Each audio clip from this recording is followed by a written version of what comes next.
We've only got an hour to do this, so we're keeping it quite tight. So, as people come in, my colleagues will let them through. So, first of all, thank you all for joining us for this lunchtime webinar to discuss how to be a leader in research impact. Now, this is something I'm personally very interested in, but I think this is also very timely. Impact has definitely matured and become its own subcategory within the wider research management ecosystem. Very different from when I started in this space, sort of, 12 years ago. And in fact, when I joined the University of Bath back in 2014, there were hardly any sort of research impact managers at the time. And so it really is a quickly and rapidly maturing landscape.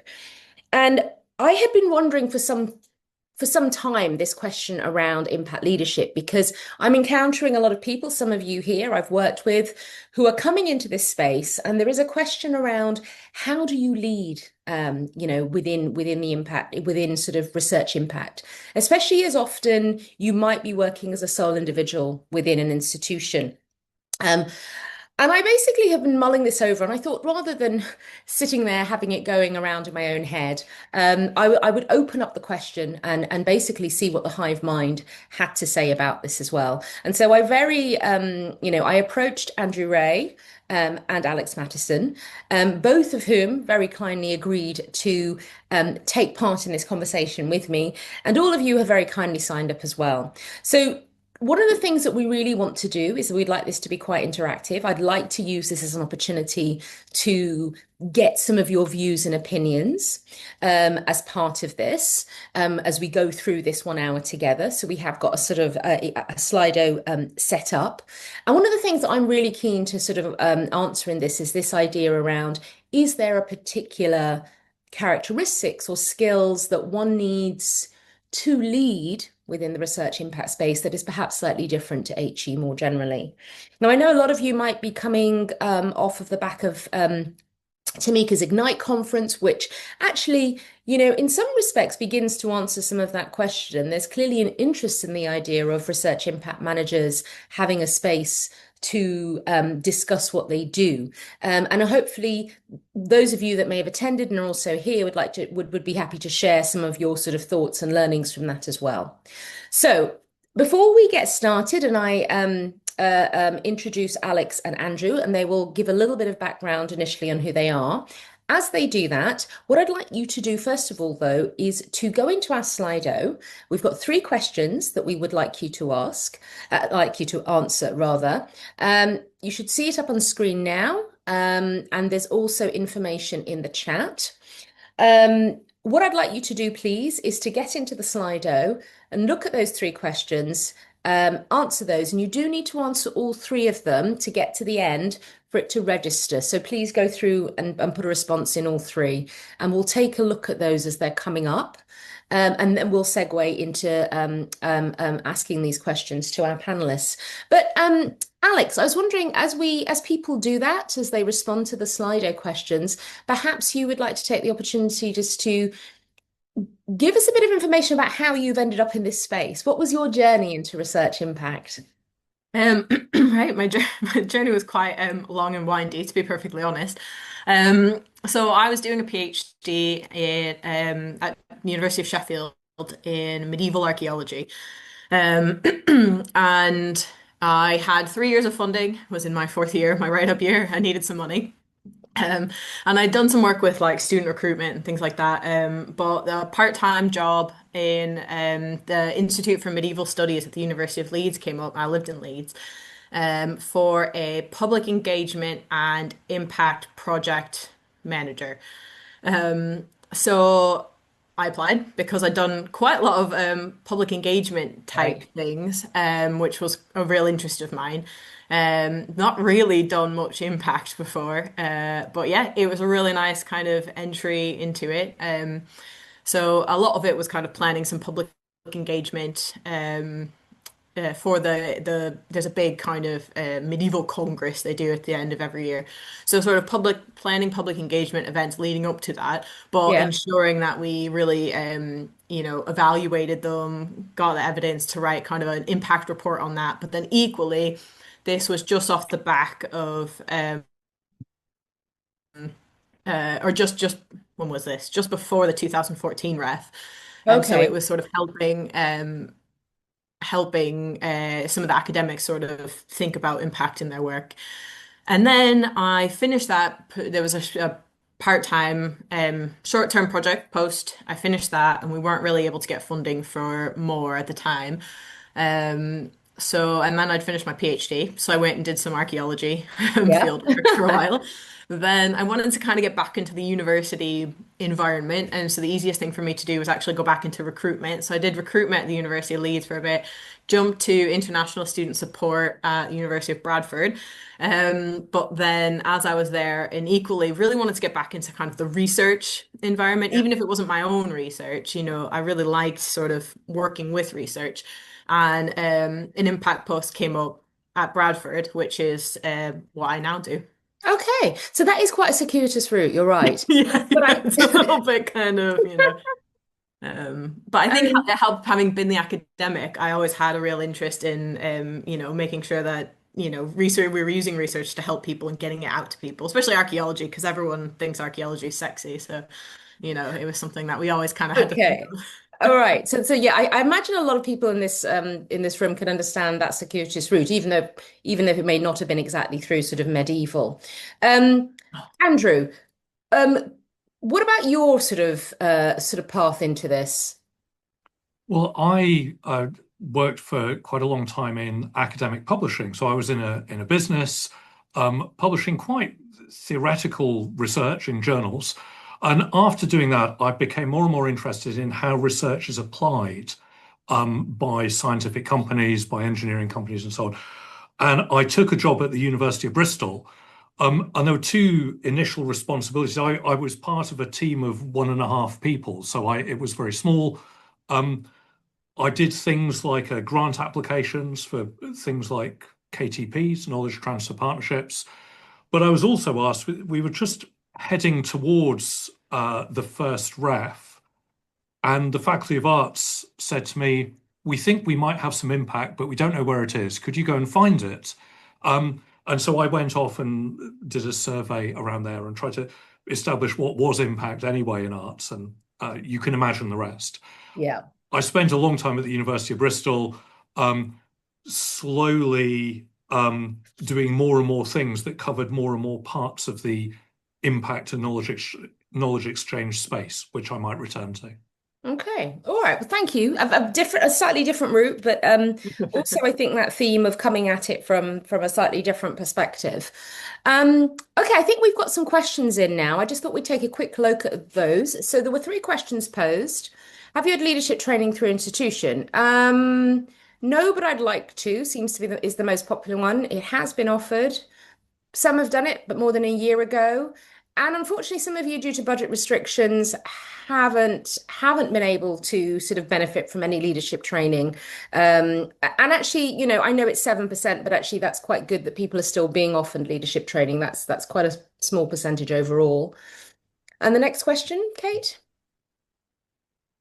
Being a leader in the impact space is entirely different to being a leader. Okay, I don't know. Okay, yes. So I'm interested to hear from the people who have said yes, and the no's as well. Okay, so mostly people don't know. What I'm hoping is that by the end of our hour together, those of you that don't know may hopefully have a slightly clearer sense of whether you are a yes or a no on that. I'm hoping that myself, because I think I'm potentially a don't know right now, myself in terms of this.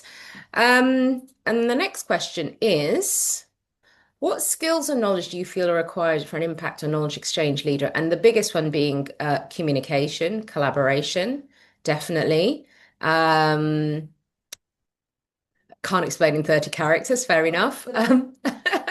Project management skills, okay, good communicator. So communication is coming up quite a lot. A deep understanding of impact, an ability to build trust. Okay, that's interesting. I wasn't necessarily expecting, I mean, communication is obviously really key, but I wasn't necessarily expecting it to be there as the number one. So what I'm going to do now is I'm going to open this question up to our panel and give Alex and Andrew the opportunity to answer that first question about this sort of idea of what skills or knowledge do you feel are required for an impact or knowledge exchange sort of leader in this space? And Andrew, I'm going to ask you to kick off, please, and then I'll come to Alex. Thank you. There were two answers on the screen there that struck me. One was collaboration, and the other is how impact works. And I think when we dig into those, we find some things that does make leadership in this space a bit different. Um, the first thing I want to point out is that in my view, you need an awareness of the wider space that describes how research impact comes about. And if you let me, I'm going to share my screen briefly. There are two diagrams that I want to share. Hopefully there is one coming through there. This is Yes, we can see that. a diagram showing all the different ways in which in English universities the Higher Education Innovation Fund might be used. It's created by Thomas Ulrison for Research England. I just want you to look at the coloured boxes really, and the titles of the coloured boxes. You can see that there's commercialization down in the bottom left, public engagement in the bottom right, and so on. I think a leader needs awareness of all of these. I'll give you the source for this in a second, because I want to go to a second diagram that's in the same document. This diagram is 10 years old, but it also describes all the different activities that create impact, this time coming from a survey of academics, about 14,000 British academics, and the size of the circle and the number in the circle gives the percentage of people who are doing each thing. You can see commercialization in sort of green in the central bottom, and you can see, for example, community-based activities on the bottom left of this diagram. Those are worth referring to. This is the document that they're from. So let me come off screen sharing. I think a leader needs a wide awareness of all those different things and how impact comes about. Each of us might not be responsible for doing all of them, but we need to understand them and how they fit together. Let me hand over to Alex for a bit there. Yeah, I agree. It's funny. When I first kind of started thinking about this question, instantly that kind of a lot of what came up on the screen earlier that everyone's put in, like trust, communication, and I thought about all that, and I thought about kind of what Andrew was saying, like the awareness of lots of different spaces. But then I thought that's what makes a good like research impact officer, but actually what makes a leader is potentially slightly something different. So I was trying to think like what brings the space between like good impact officer to actual like good leader. And I think it's about value.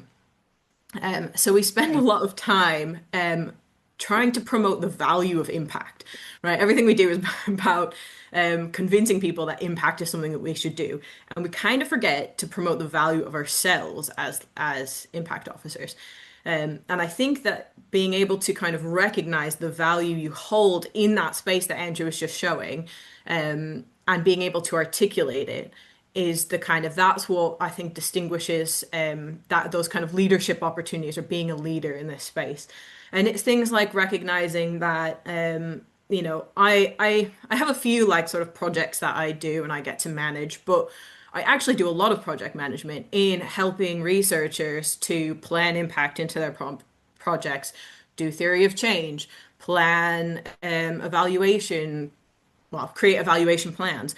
So that's a lot of actual project management experience that I have. And similarly, I don't actually manage a team, partly because Bradford doesn't have the resources to have more than just me as an impact officer. But I do a lot of upwards management. I support a lot of the academics. Not just with advice, but also kind of keeping them on task. I have to recheck in with them, make sure, I give them kind of 3 monthly homework, that sort of thing. So there is actually some of those skills, those leadership skills that are embedded in weird ways into research impact. And I think recognizing and articulating that is really helpful. I think also kind of along what Andrew was saying with the, being recognizing your role in that space. creating internal networks and again being able to articulate your value to each of those different areas, because a lot of impact officers do actually touch on all of those places. So being able to kind of actually work with people, creating that network, expressing your value to them and making yourself valued to these places, no matter where you actually sit in that framework technically, is again also what sort of leads to leadership and presents leadership opportunities. Thank you, Alex. Can I just, I think you said a number of things there that really, I think resonated with me and potentially others in here. But that idea of regardless of where you sit in the structure, being able to create and demonstrate your value. I think that's really key because I think often, and this is interesting because when we, if I consider Andrew coming from, because coming from a Russell Group University from Bristol Uni, where he sat in the structure, it was a very different place, for example, to where a lot of research managers or officers will sit in a structure. You, Andrew, were fortunate enough to have a team, and you were one of the few people in, the UK sort of HE structure that was at a director level with impact as a clear part of that sort of responsibility, a director of impact, and I think that point of being able to demonstrate your value is actually really hard, right? Because of the many different things that one does as an impact person. You mentioned project management, etc. And that upward management skill is also absolutely key. It's something that I think I learned really, really early on, that being able to upwardly manage. And that's often because people don't really know necessarily what we do. I don't know if others in here, and you can respond in the chat if you like, but I often found that people are always not clear what their impact person's actually doing in terms of their role, the people that you report into. But I wanted, Andrew, did you want to respond to anything about that, particularly this idea of demonstrating your value and also sort of where one sits within that sort of organogram, and how that might affect how you lead? I think that demonstrating value is critical in this space, whether you're working as an individual, whether you're part of a very large set of teams, or whether you, as I was leading a set of teams at Bristol University, being able to show that you make a positive contribution to bringing in the money, achieving impact, coming up with novel ideas, making new connections, whatever your responsibility might be, and potentially doing that through others, so that I would find myself helping my team understand their value and giving them the tools to present that to academics across the university. I think it's also a case of looking.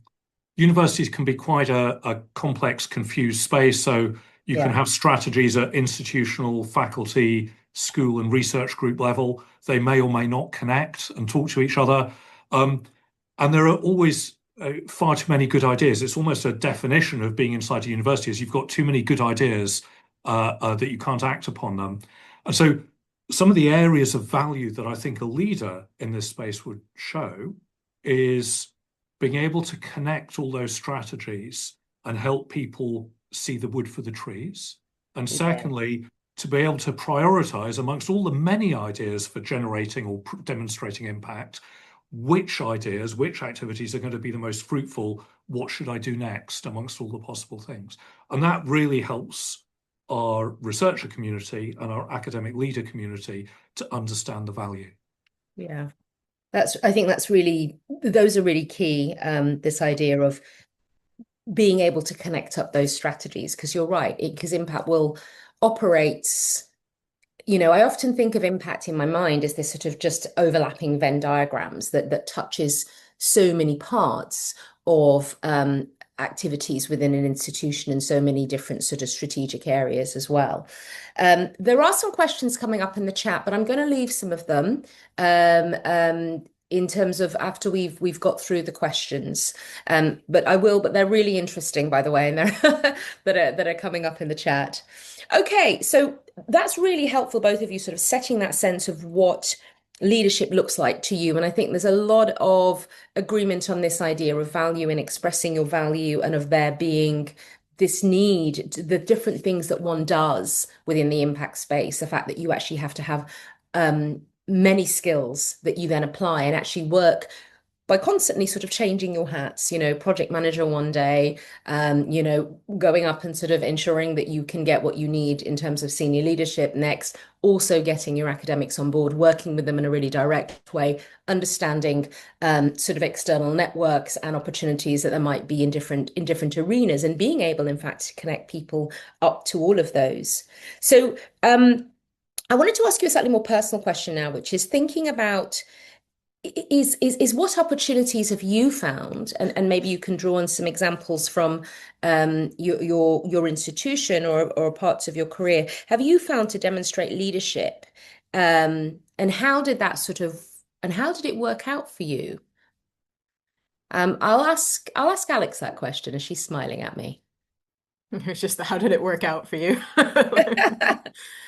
Um, yeah, I mean, I know we didn't want to harp on ref, but I think, to be honest, ref is a big opportunity for leadership, and partly again because that value question, when we try to value impact, it's a bit of a nebulous thing. We kind of talk about the difference we can make, but it's hard to put a price on it until you come to ref. So, when you start talking about ref, all of a sudden people start talking about the kind of the financial value and esteem and all of that for the university that is. So, I think ref is a big place where I've found opportunities to kind of be a leader. I mean, partly because I am responsible for managing our case study. So, like, kind of as Andrew was saying, I make a lot of decisions on what, kind of what directions to go, how to kind of monitor things.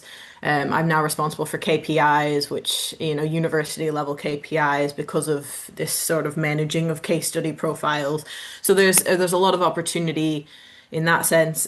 Also, sort of, I sit on prominent panels and working groups that are associated with ref. So it's given me the opportunity to actually engage with more senior leadership, or senior academics, management people I wouldn't necessarily in my actual role have had the opportunity to kind of work with, but through ref and the importance of ref, I am working with those people, which helps me build those networks. But ref isn't the only thing. So I mean, I've been able to one of the things I want to do for kind of impact culture and try to get stuff outside of ref is running an impact festival, and that's helped kind of get impact a bit more prominent throughout the university, but also my name associated with it as Yeah. I run it. So that's a nice opportunity to kind of highlight what I do and what I help support our academics doing. And then one of the real things is finding gap, when we're talking about connecting people and knowing where part of it about connecting and building those networks kind of internally is knowing where we don't have enough information and can send people for support. So, for instance, we have quite a good business engagement team. So if people need support with business engagement, I don't offer them too detailed support. I send them to our business engagement team. But there are gaps in that. And one of our big gaps we've noticed recently is kind of policy engagement. We don't have anyone who does policy engagement support. So, I mean, kind of through identifying that gap, I've been able to really take on that role and take on opportunities working within policy teams, working with kind of external policy networks, becoming part of UPenn, but we have some of the kind of West Yorkshire policy networks that I've been able to really engage with, get involved with. The UPenn has sort of a university policy exchange system Yeah. going on at the minute that I've been able to take part in. So, there's a lot of opportunity with that because I identified that as kind of a missing support piece. So I think that's a good place to kind of look for opportunities in this sort of arena, is looking at all those things we do and where actually do you need to build on that a little bit more within the university. Okay, so those are lots of great opportunities, and those both build your leadership skills and also put you on a platform, do you Mhm. think, where you're seen as a leader and an expert in this space? Yeah, a little bit of both. Yeah. Yeah. Yeah. And Because and, there aren't, I mean, I guess that's a fair point. There aren't that many opportunities for actually kind of building those skills through training that are specific to impact. Kind of as we said about like the upwards management, they don't do upwards management training at the university. That's sort of it's a kind of, so I think a Yeah. lot of the potentially a lot of the leadership skills you need to kind of build through experience as an impact officer. Yeah. Okay. Thank you for that, Alex. And Andrew, the same sort of question to you about the opportunities that you found to demonstrate leadership and sort of in the space that you're operating in, which is obviously quite different to Alex's, and sort of how did that work out for you? I mean, I think yours is interesting because obviously you were given a leadership role with a big L, but was there any kind of getting there? Was there particular things that you felt that you tried to establish and do to demonstrate that sort of leadership within this space? I think having running a well-functioning team is a really important thing. Let me elaborate on that a little bit. Um, we spoke earlier about being seen as valuable, showing our value. And one way of doing that is being very generous in sharing credit. So as a team manager, whether that was of initially just one or two people and later a larger group, people would often come to me with some success that we'd done. And I made a point of being very quick to pass the credit visibly and publicly to other people in a way that university leaders would see. And Yeah. that establishes value, but it also makes people feel valued. There's the flip side is taking responsibility when things go wrong. We had one situation where quite a junior staff member released some personal data. So officially it was a GDPR breach, but it was a very tiny one. We had to fix it. And so it was stepping in to protect that person very swiftly and solve the problem. Now, those are things that are around leadership in any role, not Mm. just an impact role. I think the one I think that's specific to the impact role, and indeed I learned from someone who was my line manager at Bristol for a while, is to explain and share the bigger picture in the impact space. What on earth's going on with REF?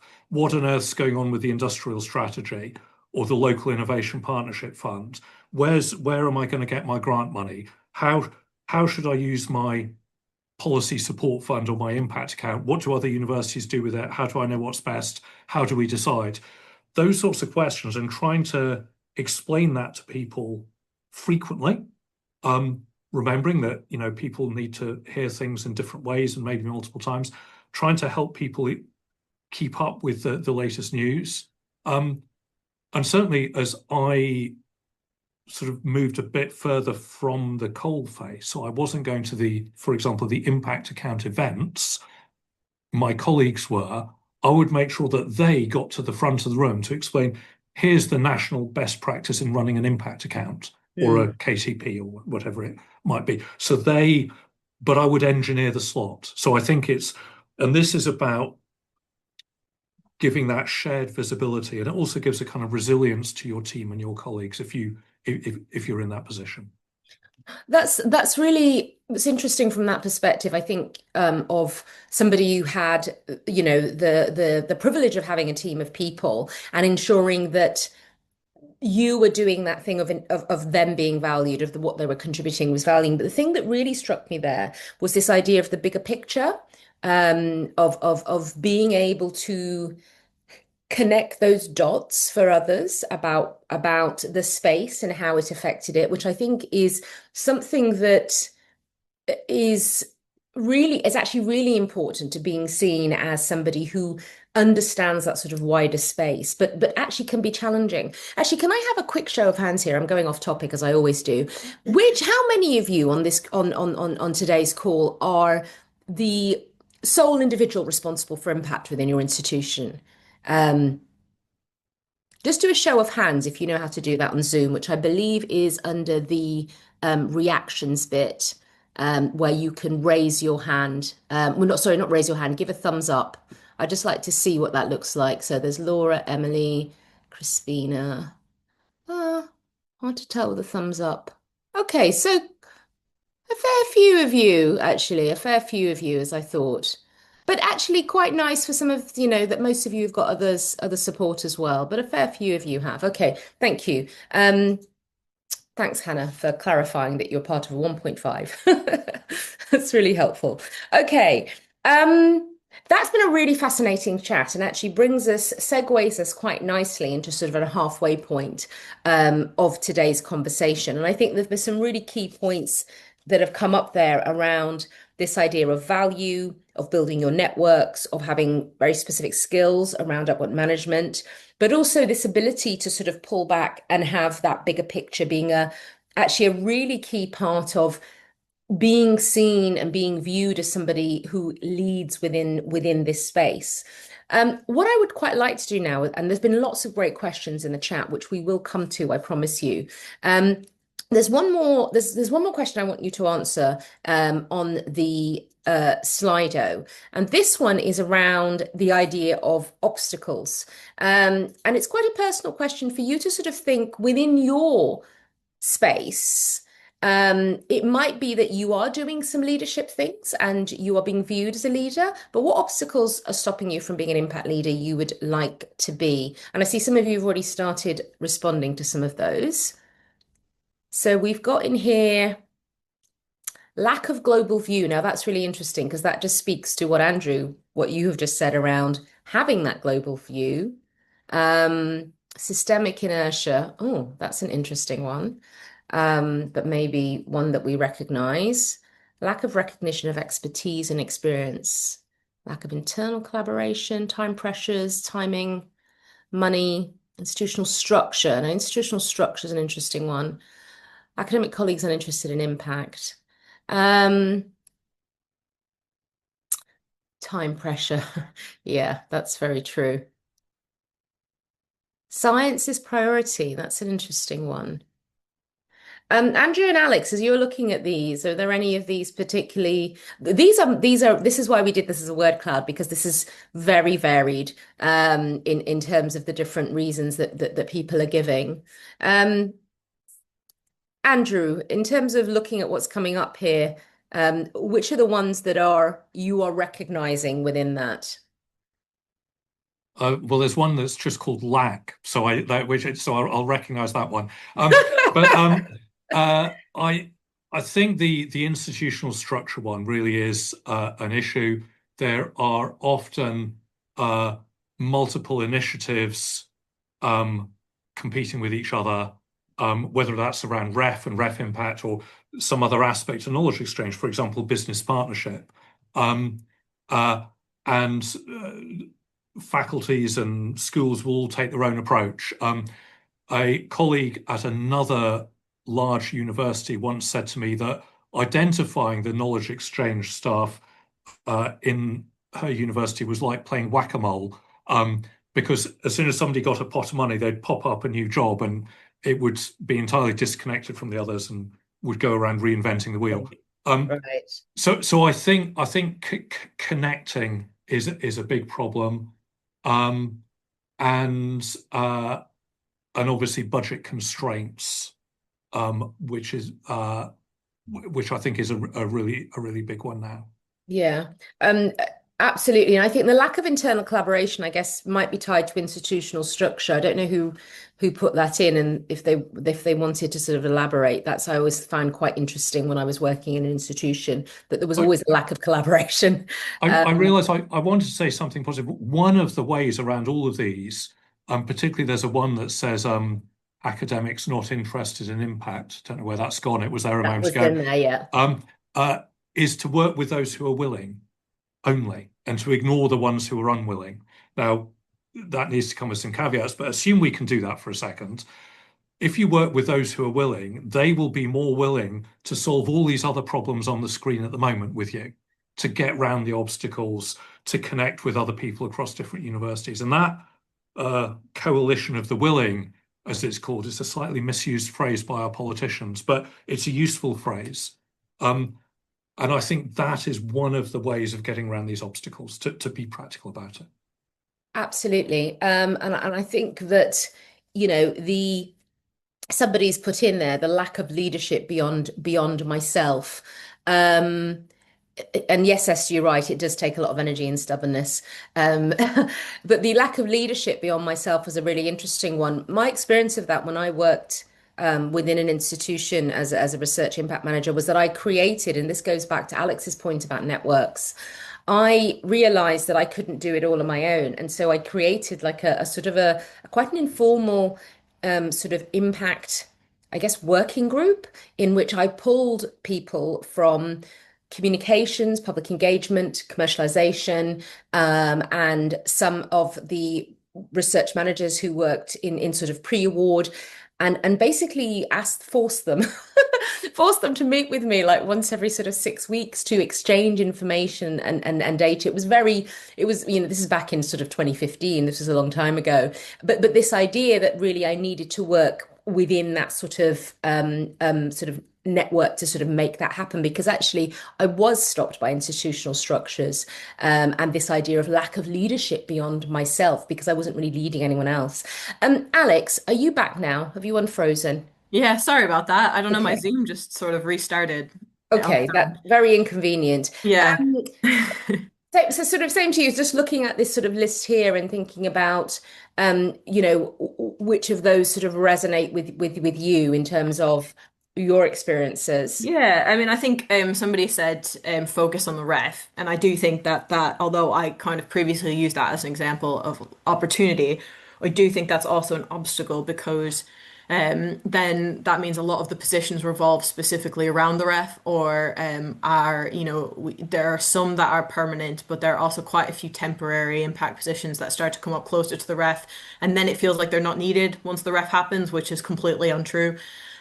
So I do think that kind of ref cycle has a big impact on how we promote impact and when we view it's important, Mm, which can be yeah, problematic. it is. Um, I kind of that lack of opportunity and lack of leadership positions and stuff. I think that's true. I mean, I think Andrew is in kind of this rare position where impact has actually been attached to a higher management position already, where I think actually pure kind of impact positions aren't often leadership positions.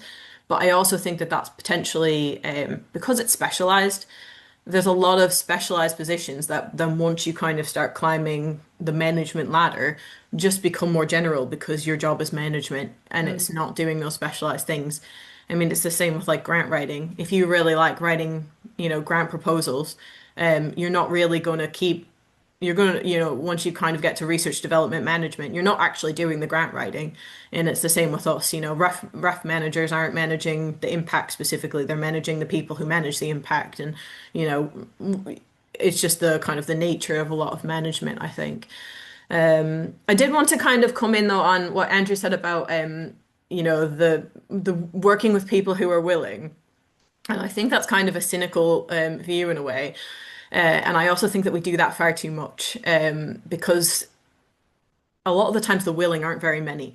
And then we rely on the same people to do the same thing. And we get a lot of really tired people and then a lot of really negative people, where a lot of kind of my job actually, and coming back to the leadership positions, a lot of my kind of leadership role, I think, in impact has been to bring more people into that willing position, to find ways of convincing people that impact is important rather than just relying on the people who already think it is.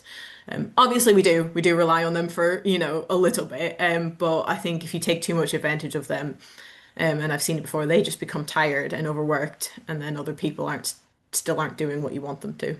yes, of how much you ask for them. Andrew, you've got your hand up. Would you please respond? Come in. Yeah, I just wanted to maybe explain my perspective. At the University of Bristol, I became responsible for several teams. So commercialization or tech Mhm. transfer, knowledge exchange, public engagement, policy engagement, and ref impact. And so I had a responsibility for all those, which I think explains my perspective of seeing all Yeah. of those things as interconnected because I would bring all those teams together. Um, so And I I think that's a nice, we're coming back to the structure thing, but I think a lot of universities aren't structured that way, and they should be, because I deal with all those teams, but as like one person, if you had somebody who was actually overlooking all of those teams, it would help to really bring them together, which is kind of what we've been talking about. But yeah, You're right. Otherwise, it relies on you, Alex, or maybe the goodwill of some of the colleagues in those teams that you get on with, or yeah. their managers. Um, Yeah, so it can be a little bit more disconnected. But I would say those people in those other teams, they are your colleagues, they are your Oh, for impact sure. For buddies. sure. Yeah. Yeah. Yeah. But it's surprising how many of them will think that impact has got nothing to do with them, even though, as you've just described it, Andrew, they're all key pathways to impact that will lead to impact, right? So, but it always still amazes me how many people that may say work in commercialization or different areas may still turn it around and go, yeah, but you do impact, don't you? It's not really my concern, which I don't understand, I don't get, but No, one needs to ask them why are they doing what they're doing, and if you poke them repeatedly with why, eventually they will say to make the world a better place and to see research being used in the world and see it benefiting people, and you say bingo, that's impact. right. Um, uh, but it needs, like with some, we're back to communication that was right at the start of our word Yeah. clouds, Yeah.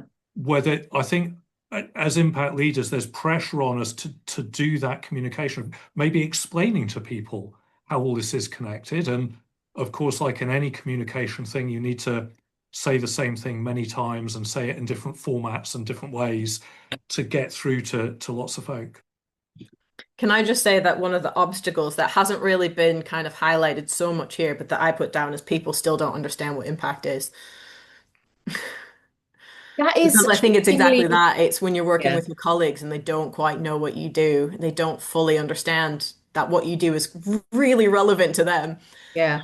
It's interesting you should say that because we've had a few training sessions really where people have tried to bring others in from that sort of wider ecosystem to help explain what impact is and why it's relevant to their role as well. I mean, everything's a bit ref focused at the moment. We were doing some of those last year, which I thought was really useful. I don't know if it was useful to those individuals.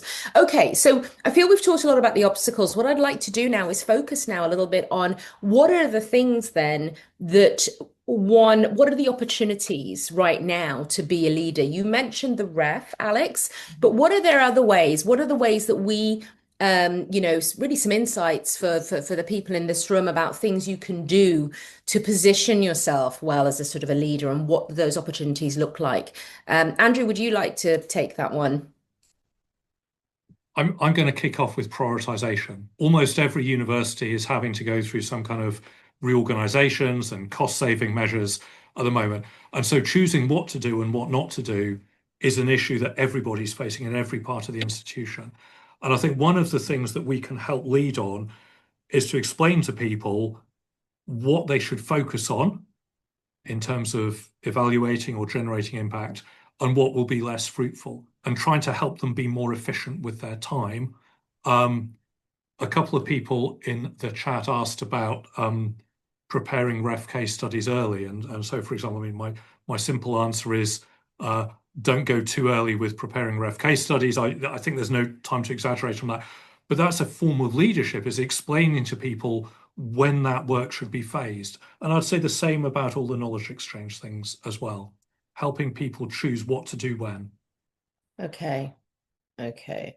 That's really and to do that really requires some going back to your point about having that sort of external view and external understanding, not just understanding what good impact is and what it looks like, but actually being having that sort of external eye on what is in demand and what is required, etc. Absolutely. I've just been working with a university where some researchers said to me, two local charities and one local authority don't want to work with us anymore. They've run out of energy and interest in our project. What should we do? We've got all these other options. And we work together to prioritize the one or two things that would be most fruitful for them. So at a Yeah. very granular level, it's that. And you can imagine scaling that up to, well, which research groups should my team work with, or which ref case studies should I work on this year versus which can I put off till next Yeah, year, put off and till so next on. year. Yeah. Absolutely. Um, Alex, the same sort of question to you really as well around sort of what are the opportunities now, perhaps over and beyond sort of the ref. Yeah, I think I had kind of similar themes, but from a different perspective. So mine was really about making your own opportunities. And partly, again, looking at kind of restructures and ways universities are prioritizing. Um, being a bit proactive and trying to position impact where you want it. Obviously, you will only have so much say. I'm not saying that you can go to the vice chancellor and say, I want impact to be here. But thinking, using any kind of influence you have to get impact kind of positioned where you think it's best, sat, or making sure that you are participating in, again, those networks, internal networks, and speaking to colleagues who need to be a part of your impact plan. But then also, yeah, taking kind of those external networks and take advantage of kind of the professional impact network. Well, any of your networks, really. I was thinking things like, but particularly professional networks like ARMA. There's a lot of impact groups. I know, Bradford's part of the Northern Impact Network, but using kind of your other impact colleagues to get ideas, to be aware of that environment. And there's also, I mean, I know ARMA's recently advertised for a number of impact SIG champions and things like that. So, there's places within the impact space that are outside of your university where you can get Yeah. kind of that leadership, and which then may actually, translate back into leadership within your institution. Um, yeah. Thank you for the armor plug. I feel I should have done that as a board member. But It's yeah, I fine, mean, it's fine, We the didn't talk about it. No, I'm just kidding. no, absolutely. And I think that idea of, especially if you are alone within your institution, I think it is essential to be part of those bigger impact networks. The Armour Ref Impact SIG is one of the most active SIGs that we have. It is hugely popular, and obviously becoming sort of more so as we move more into the ref. But I And think massively helpful because, our university was thinking about, well, like, whoa, should we, rejoin ARMA, try to save money? And I was like, no, please do. I use this all the time. excellent, good. So I think that's good, and I think the point about prioritization as well, Andrew, is absolutely key. That tying that into where we are all sitting currently in a very restricted and limited environment, but being able to say these are our resources and this is where we should be putting our energies, and being quite firm about that. It does take confidence to do that. It does take you being in a scenario in which you have built that trust, and some of that understanding. So that was really helpful, but there's been so much activity in the chat. I just want to go to some of the questions and comments there, just to give ourselves sort of in the last 10 minutes to actually respond to some of those. Now, Andrew, you've been asked directly, could you please give us some advice on how to manage the expectations of senior directors who wish to see fully developed ICS drafts and evidence at this stage of the cycle? Hmm. Yes. Well, obviously, what you want to do is tell them they're foolish, but you can't do that. More practically, and genuinely, I was responsible at Bristol for the ref case studies for Ref 21. And what I found I could do is I was very good at assessing where a case study was now and where it would be in the future by the submission date. If certain things happened, but I was hopeless at judging the probability of whether those things would happen, whether the spin-out company would succeed, whether the policy would be influenced, and so on. So I think the thing to get across to these leaders is that you can develop your case studies up to a certain point, but you want to keep gathering the impact evidence to the very last moment. And there's this massive uncertainty over whether you'll get all the impacts in time. And it's incredibly hard to predict. And so you need to hold that risk and uncertainty. There are methods for doing that in more detail, but if people wanted to contact me on LinkedIn, I could discuss it endlessly. Okay. All right. Thank you, Andrew. Alex, there was lots of interest in your celebration, the festival, and actually quite a few people actually are running impact festivals, which I have to say is really nice to hear. There's a question here around how you sort of go about doing that. I think fitting that in with everything else. No, yeah, I don't know. Um, Yeah, I don't. I just kind of do. I mean, actually, I didn't run it last year because I was on maternity leave, to be perfectly honest. So we are now currently trying to figure out what's going to happen with it this year. And I'm cheating a little bit this year because of kind of I'm extra busy. But using it to showcase our Bradford 2025 related projects for Okay, their yeah. study of culture this year. So I'm kind of using it a little bit so I don't have to do so much kind of work trying to get people involved. We're using kind of ready-made pool of projects, but equally trying to highlight some of the cultural work that we do, which doesn't always get highlighted. I mean, I have to, somebody said about how interest is always a challenge. I used it as an example, but I actually probably should have been a little bit more earnest because Saskia said, "How did it go for you?" Now, I will say that it's not like a massive, massive success this festival week. Everyone who attends always really enjoys it. Senior level people who have attended really like it, want it to continue. But I will say it's always a bit of a struggle still to get people engaged, to get people involved. So Yeah. some people are always really willing to participate, want to come. Um, but I'm always a little bit disappointed with the numbers of attendees, uh, to be honest. It's one of those things that I like to do it because I do think that it highlights impact. I think it has made a difference, and slowly it's making more and more of a difference, kind of highlighting that impact culture is not just ref idea. But yeah, it's not like this massive success that, I've come in and changed everything Work in in one progress, event. Alex, I think, is I what know, you. but I will, yeah, I will qualify because I think a lot of people, were saying, oh, we can't get people to attend. I can't get people to attend either. But I still like to do it. Okay, because I think it is important to keep building that up and putting that in there. Um, Absolutely, I absolutely. And I just think, that is a ref is a really good motivator until then you get to the point where you have to tell people that their impact case studies haven't been chosen, and then all of a sudden they're soured on it for like the next 12 years. Yeah, I And know. it's one of those things I think we still need those activities that are beyond ref, that highlight the value of impact outside of ref.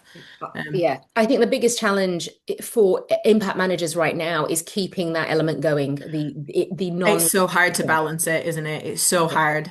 Yeah, As and ref and then ref gets more, yeah. more ramped up. Yeah, agreed. Absolutely.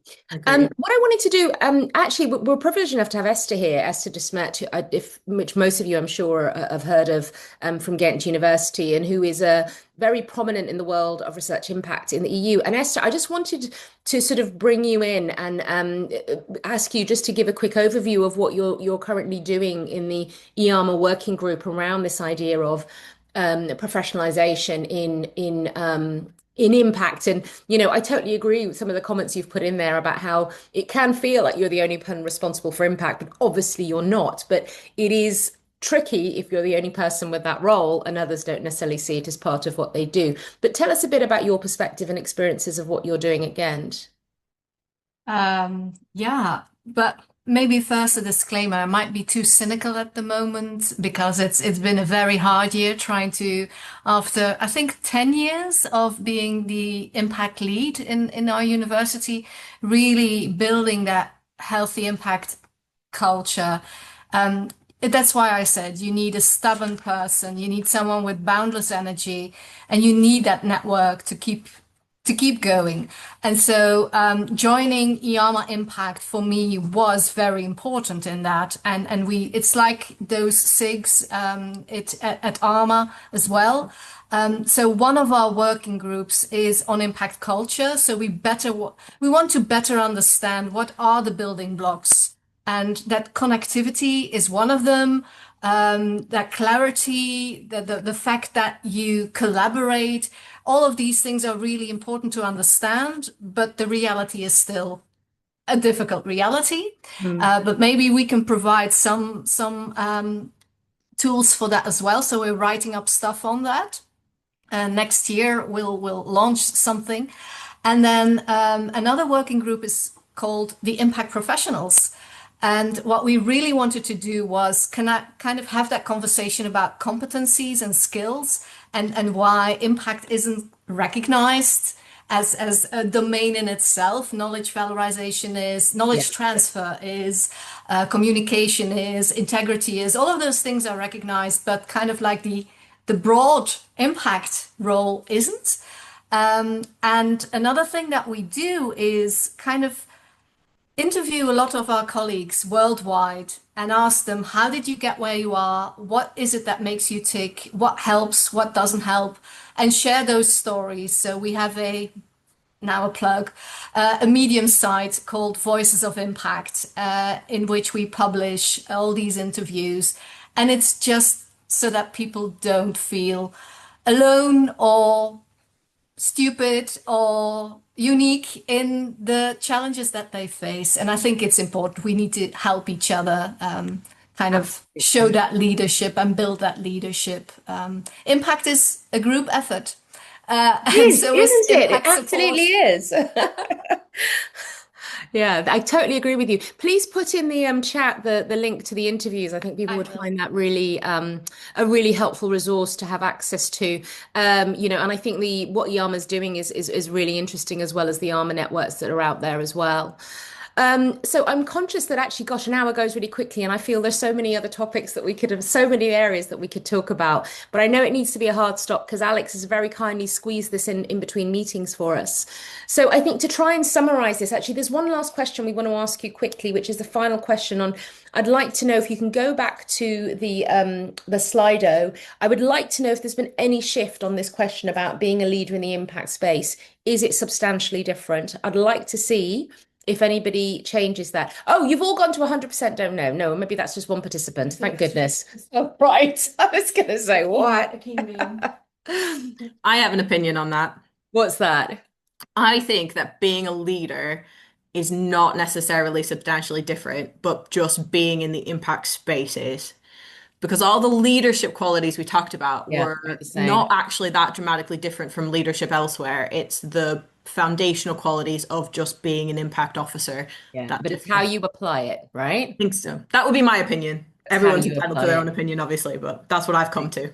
Okay, that's interesting. Well, we've had a lot of people come to that, but we haven't given them that caveat of whether it's just in the space. No, I know I cheated. Yeah, I think there is something distinct about this space. I really do. And I think, Esther voiced some of that about how it is often not recognized potentially as bringing together lots of different skills and how it's done. And so it seems like there is a space for more of us to get together and work together. And I think that's great. And thank you. Esther's just put that into the chat. And I think what we will look at next year is ways of providing those spaces for us all to be. So with that, I just want to say thank you for spending this hour with us. I hope you have found elements of that for yourself, at least inspirational, if not inspirational, at least comforting, in that others are in your space as well and others understand what's going on. Thank you, big hand, and thank you to Andrew and to Alex for coming along and sharing their thoughts and their insights on that. I'm very grateful for them for giving up their time. Thank you. And thank you all as well. And hopefully have a great Christmas because we're actually there. And let's all wait and see what happens on the 10th of December, eh? Because I know you're all waiting for that. Um, take care, everybody, and thanks very much for attending.